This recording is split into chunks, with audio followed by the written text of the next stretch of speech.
This is the VOA Special English Economics Report. European Union officials agreed on a debt rescue plan in May. They also got a message from Britain's new governing parties. William Hague, the new British Foreign Secretary, said, "It was not difficult to agree between us that neither party is in favor of handing any more powers to the European Union." In the British elections, the Conservatives won the most seats in Parliament, but not a majority. So they and the Liberal Democrats formed Britain's first coalition government since World War II. Gordon Brown resigned as Prime Minister. His Labour Party held power for 13 years, the last 3 under him. In his place moves David Cameron of the Conservative Party. At 43, he is Britain's youngest head of government since 1812. Nick Clegg of the Liberal Democrats is his deputy. Their new government will have to deal with Britain's own debt crisis. The budget deficit is about 12% of the economy. David Cameron has promised $9 billion in budget cuts as a start. Both parties agreed to make no proposal for Britain to join the 16 countries that use the euro. Markets eased after the announcement of a nearly $1 trillion rescue plan. It involves loans, debt guarantees, and other support to euro area countries with heavy debts. Some of the money will come from the International Monetary Fund. The EU Monetary Affairs Commissioner said the debt crisis is a serious threat. The crisis in Greece has threatened to spread to other countries and has led to protests and violence over spending cuts. But now, interest rates for borrowing by troubled countries like Greece and Portugal have fallen sharply. Many people blame the Greek crisis for the sudden drop in American stock markets in May. It may have played a part, but officials told Congress they were still investigating the causes of the so-called flash crash. Major stock exchanges have agreed to develop a plan to prevent a disorderly market like that again.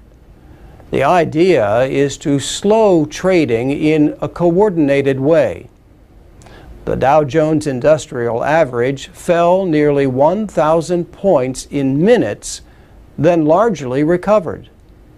The plunge renewed debate about the risks of electronic exchanges and high-speed computer trading systems. And that's the VOA Special English Economics Report. You can comment on this report at voaspecialenglish.com. I'm Alex Villarreal with the VOA Special English Economics Report. Business is the most popular subject for international students in the United States. At last count, 21% of foreign students at American colleges and universities were studying business and management. The Institute of International Education in New York says engineering is the second most popular field, in case you were wondering. Thomas Kosei is a professor of marketing and business at the University of Richmond in Virginia. He says international students who want to study business need to have good English skills and not just to study at his school. But the world has more non-native speakers of English than native speakers. As a result, Americans working with foreign companies may need to learn some new English skills themselves. At the University of Richmond, teams of graduate students work with companies seeking to enter the American market. The students learn about writing market entry studies. The reports are written in English, but Professor Thesse tells his students to consider who will read them. He said his students have to write the report so that it can be understood by someone who is an English speaker but not a native English speaker. For example, he tells his students to avoid jargon and other specialized terms that people might not know in their own language. This can be good advice even when writing for other native speakers. But effective communication involves more than just words. Kay Westerfield is director of the International Business Communication Program at the University of Oregon. She says you must have the language skills as well as cultural intelligence. Cultural intelligence means the need to consider local behaviors in everything from simple handshakes to speaking to large groups.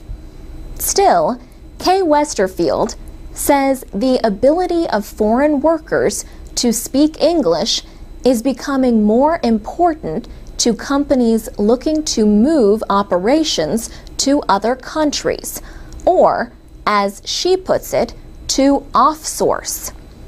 Also, she says English skills often provide a competitive edge for business students when they seek jobs.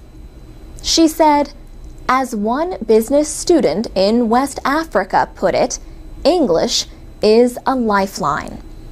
For VOA Special English, I'm Alex Villarreal.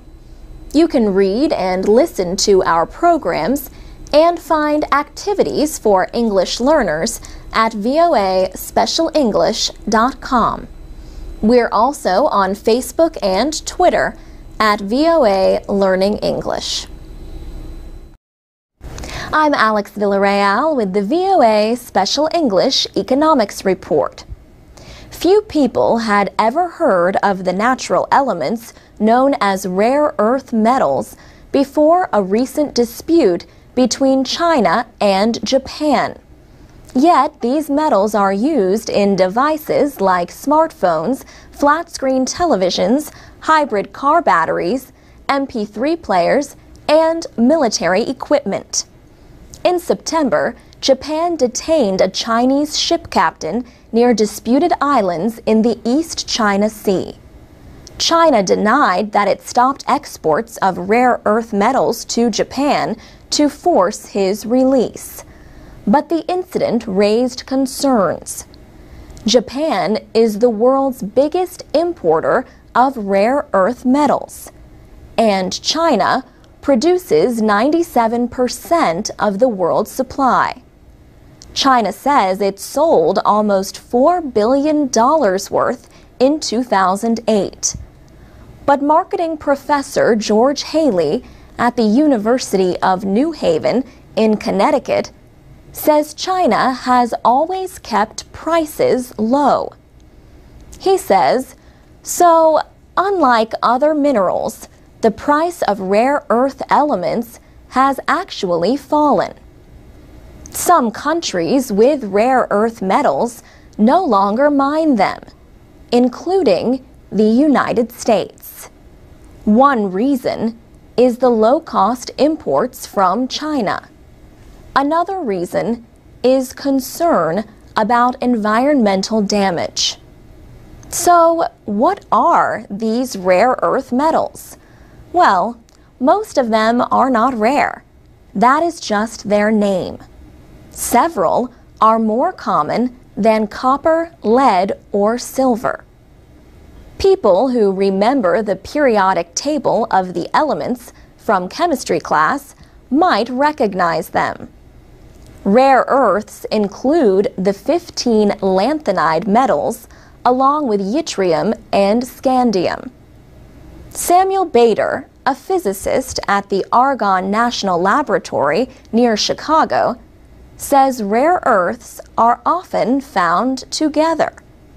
But Mr. Bader explains that the same properties that make them hard to refine also make them valuable. He says rare earth metals provide the world's strongest commercial magnets. This is why they're important. It's that simple. Rare earth magnets are lightweight and unaffected by conditions like high temperatures. So they work well in places like electric motors in hybrid vehicles or generators for wind turbines. Physicists use super powerful magnets to speed particles and control radiation, like X-rays. George Haley says they are found in electronics, fiber optics, and other products. They are important not just for the economic success of the United States, but for defense and job creation at home. Next week, we'll talk more about rare earth metals and an American company that plans to start mining them again. For VOA Special English, I'm Alex Villarreal.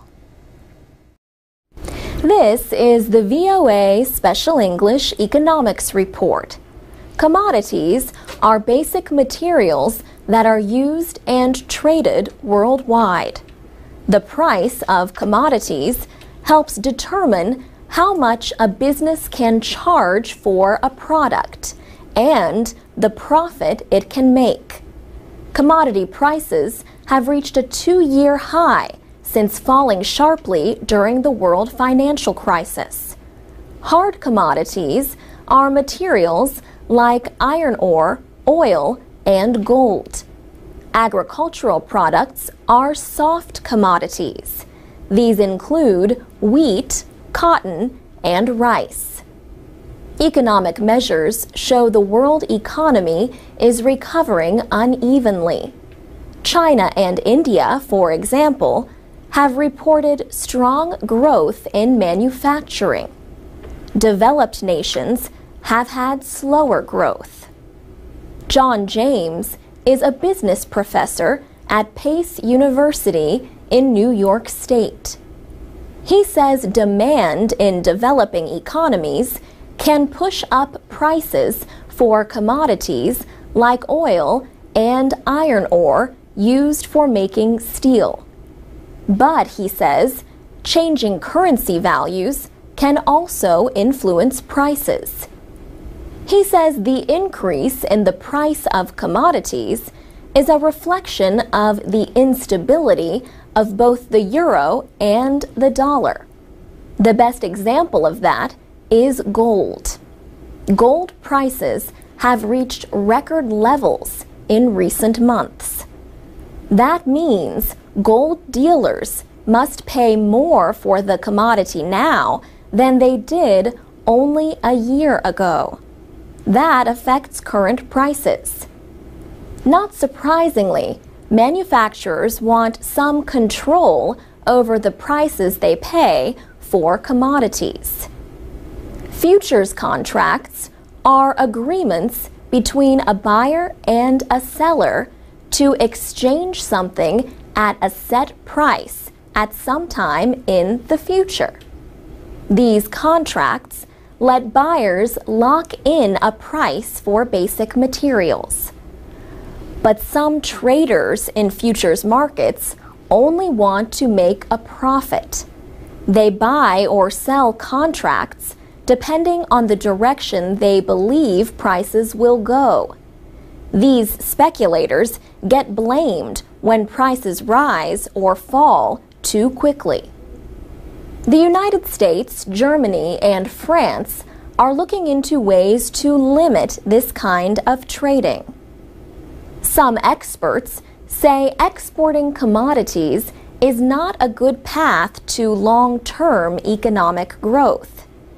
The United Nations recently reported that the least developed countries must change their economies to provide good incomes for their citizens. Supachai Panichpakdi leads the UN development group UNCTAD. He says the least developed countries need to cut dependence on commodities and manufacture products for export.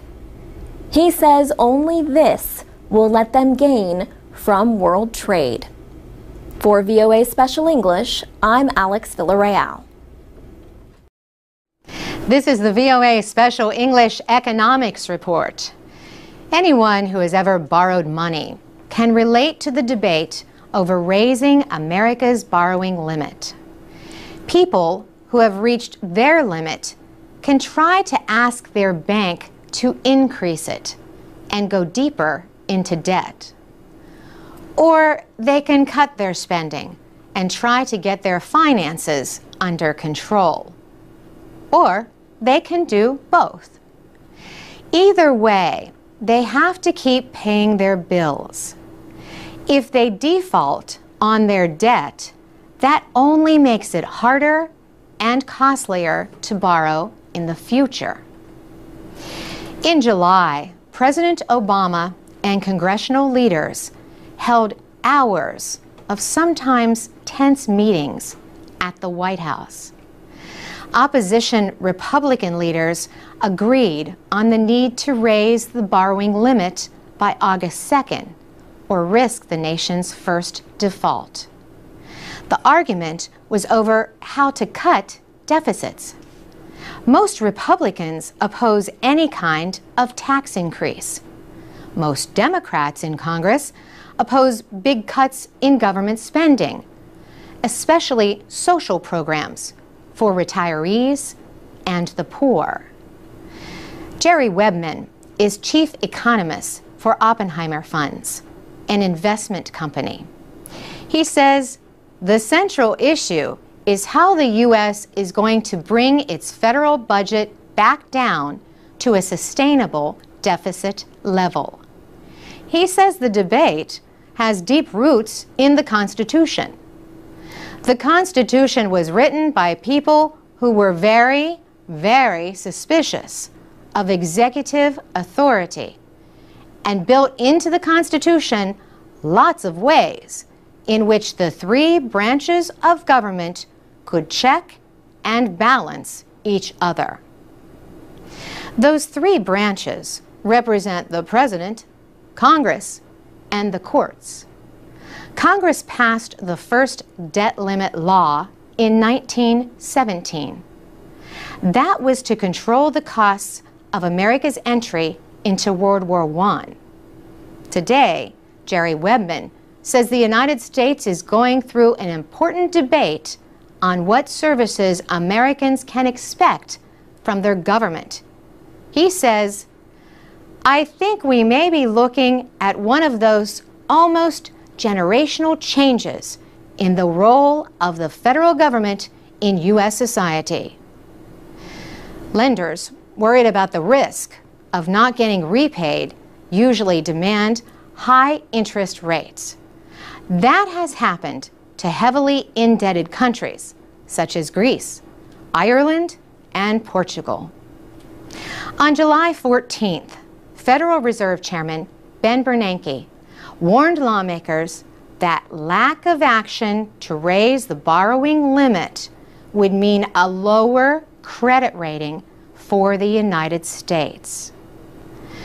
The central banker said that means the government could have to pay sharply higher interest rates, and that would only add to deficits in what he called a self-inflicted wound. For VOA Special English, I'm Carolyn Presutti. This is the VOA Special English Economics Report. A roller coaster ride is one description for the days of historic ups and downs in stock markets recently. If you want to use a more technical term, the markets have experienced volatility in a big way. Major measures of United States markets closed with their biggest one-day losses since the financial crisis of 2008. Asia and Europe also had sharp declines. Volatile markets can react suddenly in wild and unpredictable ways. Usually, some kind of shock, or more than one, is involved. For example, on August 5th, one of the three major credit rating agencies downgraded long-term United States government debt. Standard & Poor's lowered its opinion of Treasury securities one step from the highest rating, AAA, to AA+. But shocks like a hopeful jobs report or good earnings results can stop a fall and send prices higher.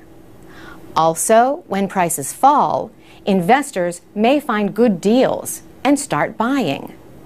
The United States held S&P's top rating for 70 years and never had a downgrade. But many investors were expecting that to happen even after the budget deal in Washington. In early August, Congress agreed to increase the government's borrowing limit in return for steps to cut spending and reduce the deficit. S&P says it thinks America's debt will only increase in the future. President Obama disagreed, saying, "The fact is, we didn't need a rating agency to tell us that we need a balanced, long-term approach to deficit reduction." He said markets still consider United States credit as among the world's safest. Still, there have been growing worries of another recession, a double dip. On August 9th, policymakers at the central bank said economic growth so far this year has been considerably slower than they had expected. The Federal Reserve said it would likely keep short-term interest rates near zero for at least 2 more years. Borrowing costs for the United States remain very low, but debt worries in 2 of Europe's biggest economies have increased costs for their governments in recent weeks. On August 8th, the European Central Bank began buying debt securities from Spain and Italy. These efforts helped push down interest rates for those countries.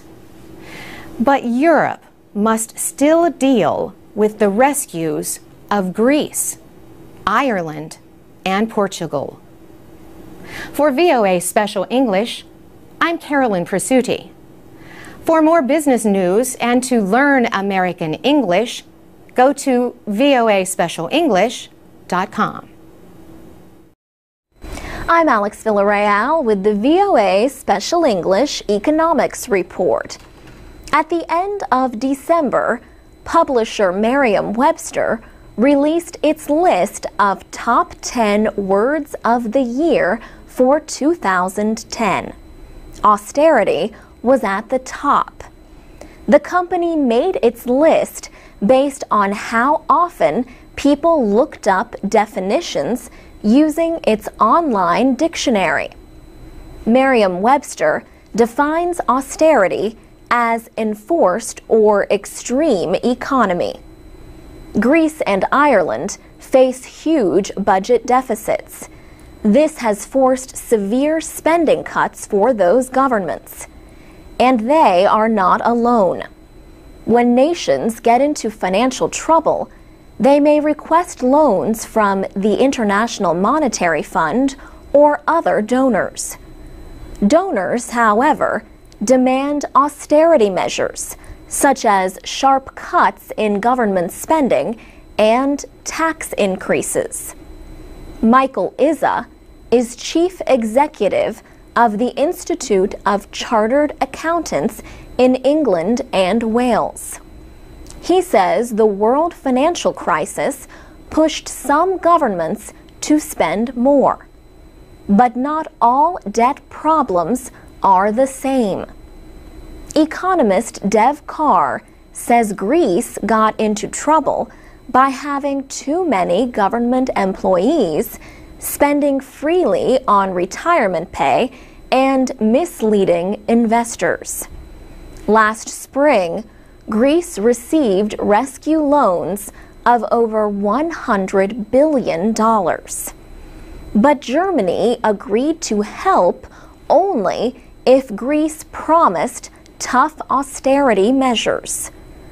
Ireland's budget deficits grew sharply after it guaranteed the bad loans of the country's biggest banks.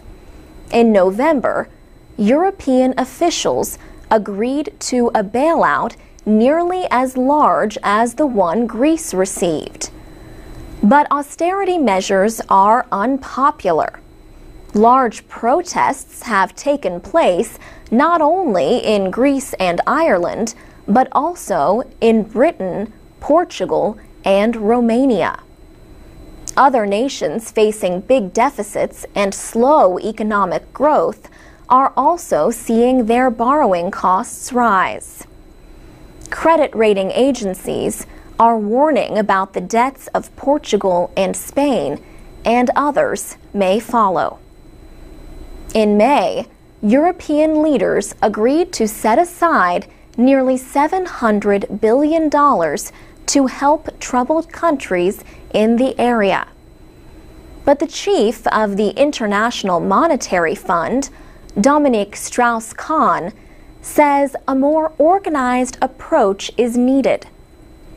He said, Europe has to provide a comprehensive solution to this problem. The piecemeal approach, one country after the other one, is not a good one. This could mean austerity will remain a top word for 2011. For VOA Special English, I'm Alex Villarreal.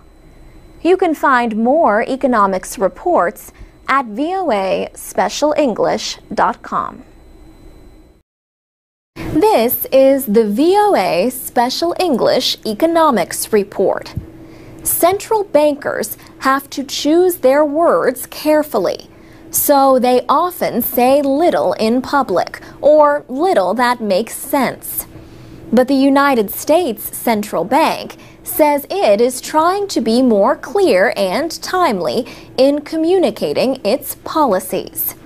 The latest example, a press conference by Chairman Ben Bernanke. The April 27th event was the first of its kind in the 98-year history of the Federal Reserve. In his opening comments, Mr. Bernanke explained a decision by the Federal Open Market Committee to leave its main short-term interest rate near zero. The committee had just completed a 2-day meeting. Mr. Bernanke said, "The committee continues to anticipate that the economic conditions, including low rates of resource utilization, subdued inflation trends, and stable inflation expectations, are likely to warrant exceptionally low levels for the federal funds rate for an extended period." In other words, the economy is not growing fast enough to worry about inflation. A reporter asked what an extended period means to the Fed. Mr. Bernanke said it suggests a couple of meetings probably, but it all depends on the economy. He said it is very hard to blame the American public for being impatient with the speed of the recovery. But he pointed out that unemployment is still high. Oil and gasoline prices are high, and the housing market remains very weak. The committee said it will complete purchases of $600 billion in Treasury securities in June. The Fed launched the bond buying program late last year in an effort to keep interest rates low and strengthen the economy. Some economists say this second round of what is known as quantitative easing, or QE2, has not been effective. Mr. Bernanke disagreed and pointed to examples like gains in stock prices.